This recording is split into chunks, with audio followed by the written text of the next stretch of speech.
ಕೊಡೋದನ್ನ ಕೇಳ್ರಿ ನೀವು. ಸರ್ಕಾರ ಉತ್ತರ ಕೊಡೋದನ್ನ ಕೇಳಿ ನೀವು. ಮಾಡ್ತೀರಾ ನೀವು ಅಂದ್ರೆ ಯಾವ ನ್ಯಾಯ ಇದು? ಸರ್ಕಾರ ಕೊಡುವ ಉತ್ತರವನ್ನು ಕೇಳಿ ಉತ್ತರ ಸರಿ ಇಲ್ಲ ಅಂದ್ರೆ ಉತ್ತರ ಸರಿ ಇಲ್ಲ ಅಂತ ಹೇಳಿ, ಸರಿ ಇದೆ ಅಂತ ಹೇಳಿ. ನೀವು ಯಾಕೆ ನೀವು ಸ್ಟ್ರೈಕ್ ಮಾಡ್ತೀರಾ? ಕೊಡಕ್ಕೆ ಬಿಡ್ತಾ ಇಲ್ಲ ನೀವು. ಉತ್ತರ ಕೇಳ್ರಿ, ಉತ್ತರ ಕೇಳ್ಬಿಟ್ಟು ಸರಿ ಇಲ್ಲ ಅಂದ್ರೆ ಸರಿ ಇಲ್ಲ ಅಂತ ಹೇಳಿ. ನೀವು ಯಾರು ಬೇಡ ಅಂತ ನೀವೆಲ್ಲ ರೇಗಿಸ್ರೆ ರೇಗವರಲ್ಲ ನಾವೆಲ್ಲ. ನೀವು ರೇಗಿಸ್ಕೊಂಡಿದ್ರೆ ರೇಗವರಲ್ಲ ನಾವು ಬಂದಿರೋ ಜನಕ್ಕೋಸ್ಕರ ಕೆಲಸ ಮಾಡಕ್ಕೆ. ನಿಮ್ ತರ ಜನಕ್ಕೋಸ್ಕರ ಕೆಲಸವನ್ನು ಹಾಳು ಮಾಡಕ್ಕಲ್ಲ ನಾವು ಬಂದಿರೋದು. ನೀವು ರೇಗಿಸಿದ್ರೆ ನಮಗೂ ಗೊತ್ತಿದೆ ರೇಗಿಸೋದು, ಆಯ್ತಾ? ಉತ್ತರ ಕೇಳ್ರಿ ಫಸ್ಟ್.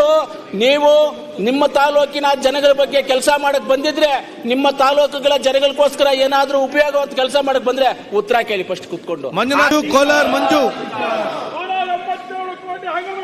ಒಂದು ಕಡೆ ಮಳೆಯಾಗಿ, ಊರಲ್ಲಿ ಮಳೆಯಾಗಿ, ಒಂದು ಕಡೆ ಹಸು ಕರು ಎಲ್ಲ ಹೊಡ್ಕೊಂಡು ಒಂದ್ ಕಡೆ ಆಗ್ತಾ ಇದ್ರೆ, ಒಂದು ಕಡೆ ಬಯಲುಸೀಮೆಯಲ್ಲಿ ಮಳೆ ಕಮ್ಮಿಯಾಗಿ ಇವತ್ತು ಎಲ್ಲಾ ಬೆಳೆಗಳು, ರೈತ ಬೆಳೆಯುವಂತ ಬೆಳೆಗಳಿಗೆ ಏನಾಗ್ತಾ ಇದೆ, ನುಸಿ ರೋಗ ಅಂತ ಬಂದು ಇವತ್ತು ತುಂಬಾ ಬೆಳೆ ಎಲ್ಲ ನಷ್ಟ ಆಗ್ತಾ ಇದೆ ರೈತರಿಗೆ.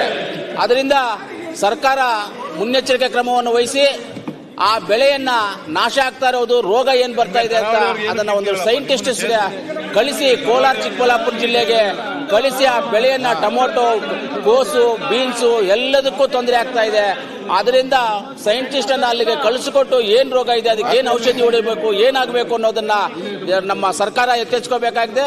ಅದೇ ರೀತಿಯಲ್ಲಿ ಕೋಲಾರ ಚಿಕ್ಕಬಳ್ಳಾಪುರ ಜಿಲ್ಲೆ ಏನಿವತ್ತು ರೈತರು ಅವರು ವ್ಯವಸಾಯವನ್ನೇ ನಂಬಿಕೊಂಡು ಬದುಕ್ತಾ ಇರುವಂತ ಜೀವನ ಮಾಡ್ತಾ ಇರುವಂತದ್ದು, ಬೆಂಗಳೂರಿಗೆ ಹತ್ತಿರದಲ್ಲಿ ಇರ್ತಕ್ಕಂಥದ್ದು.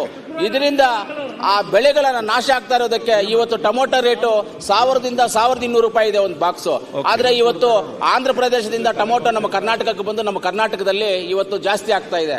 ಅದರಿಂದ ತಾವು ಒಂದು ಮಾರ್ಗದರ್ಶನ ಕೊಡಬೇಕು ಸರ್ಕಾರಕ್ಕೆ. ಈ ಟೊಮೊಟೊ ಬೆಲೆ ಜಾಸ್ತಿ ಆಗಿದೆ, ಈ ಕಡೆ ಟೊಮೊಟೊಗೆ ರೋಗ ಬಂದಿದೆ, ಟೊಮೊಟೊ ಸಿಗ್ತಾ ಇಲ್ಲ. ರೈತರಿಗೆ ಒಂದು ಎಕರೆಗೆ 2 ರಿಂದ 2.5 ಲಕ್ಷ ರೂಪಾಯಿ ಲಾಸ್ ಆಗ್ತಾ ಇದೆ. ಅದನ್ನ ಸರ್ಕಾರ ಎಚ್ಚೆತ್ತುಕೊಂಡು ಅದನ್ನ ಇಮಿಡಿಯೇಟ್ ಆಗಿ ನೋಡ್ಬೇಕು ಅನ್ನೋದು ನನ್ನ ಒತ್ತಾಯ.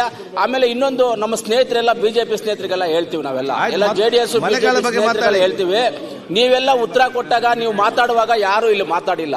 ನಮ್ಮ ಸರ್ಕಾರ, ನಮ್ಮ ಮುಖ್ಯಮಂತ್ರಿಗಳು ಕೂಡ ಉತ್ತರವನ್ನು ಕೇಳಿ. ನೀವು ನಿಮ್ಗೆ ಇಷ್ಟ ಇಲ್ಲ ಅಂತ ಹೇಳಿದ್ರೆ ತಿರ್ಗಾ ನೀವು ಹೇಳಿ ಅದನ್ನ. ನಮ್ಗೆ ಇಷ್ಟ ಇಲ್ಲ, ನೀವು ಸುಳ್ಳು ಹೇಳ್ತಾ ಇದ್ದೀರಾ, ನಿಜ ಹೇಳ್ತಾ ಇದ್ದೀರಾ ಅಂತ ಹೇಳಿ. ಯಾಕೆ ಈ ತರ ಸದನವನ್ನು ನೀವು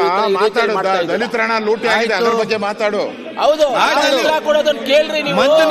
ಸರ್ಕಾರ ಉತ್ತರ ಕೊಡೋದನ್ನ ಕೇಳಿ ನೀವು. ಮಾಡ್ತೀರಾ ನೀವು ಅಂದ್ರೆ ಯಾವ ನ್ಯಾಯ ಇದು? ಸರ್ಕಾರ ಕೊಡುವ ಉತ್ತರವನ್ನು ಕೇಳಿ ಉತ್ತರ ಸರಿ ಇಲ್ಲ ಅಂದ್ರೆ ಉತ್ತರ ಸರಿ ಇಲ್ಲ ಅಂತ ಹೇಳಿ, ಸರಿ ಇದೆ ಅಂತ ಹೇಳಿ. ನೀವು ಯಾಕೆ ನೀವು ಸ್ಟ್ರೈಕ್ ಮಾಡ್ತೀರಾ? ಕೊಡಕ್ಕೆ ಬಿಡ್ತಾ ಇಲ್ಲ ನೀವು. ಉತ್ತರ ಕೇಳ್ರಿ, ಉತ್ತರ ಕೇಳ್ಬಿಟ್ಟು ಸರಿ ಇಲ್ಲ ಅಂದ್ರೆ ಸರಿ ಇಲ್ಲ ಅಂತ ಹೇಳಿ. ನೀವು ಯಾರು ಬೇಡ ಅಂತ ನೀವೆಲ್ಲ ರೇಗಿಸ್ರೆ ರೇಗವರಲ್ಲ ನಾವೆಲ್ಲ. ನೀವು ರೇಗಿಸ್ಕೊಂಡಿದ್ರೆ ರೇಗವರಲ್ಲ ನಾವು ಬಂದಿರೋ ಜನಕ್ಕೋಸ್ಕರ ಕೆಲಸ ಮಾಡಕ್ಕೆ. ನಿಮ್ ತರ ಜನಕ್ಕೋಸ್ಕರ ಕೆಲಸವನ್ನು ಹಾಳು ಮಾಡಕ್ಕಲ್ಲ ನಾವು ಬಂದಿರೋದು. ನೀವು ರೇಗಿಸಿದ್ರೆ ನಮಗೂ ಗೊತ್ತಿದೆ ರೇಗಿಸೋದು, ಆಯ್ತಾ? ಉತ್ತರ ಕೇಳ್ರಿ ಫಸ್ಟ್. ನೀವು ನಿಮ್ಮ ತಾಲೂಕಿನ ಜನಗಳ ಬಗ್ಗೆ ಕೆಲಸ ಮಾಡಕ್ ಬಂದಿದ್ರೆ, ನಿಮ್ಮ ತಾಲೂಕುಗಳ ಜನಗಳಿಗೋಸ್ಕರ ಏನಾದ್ರೂ ಉಪಯೋಗವಾದ ಕೆಲಸ ಮಾಡಕ್ ಬಂದ್ರೆ ಉತ್ತರ ಕೇಳಿ ಫಸ್ಟ್ ಕೂತ್ಕೊಂಡು.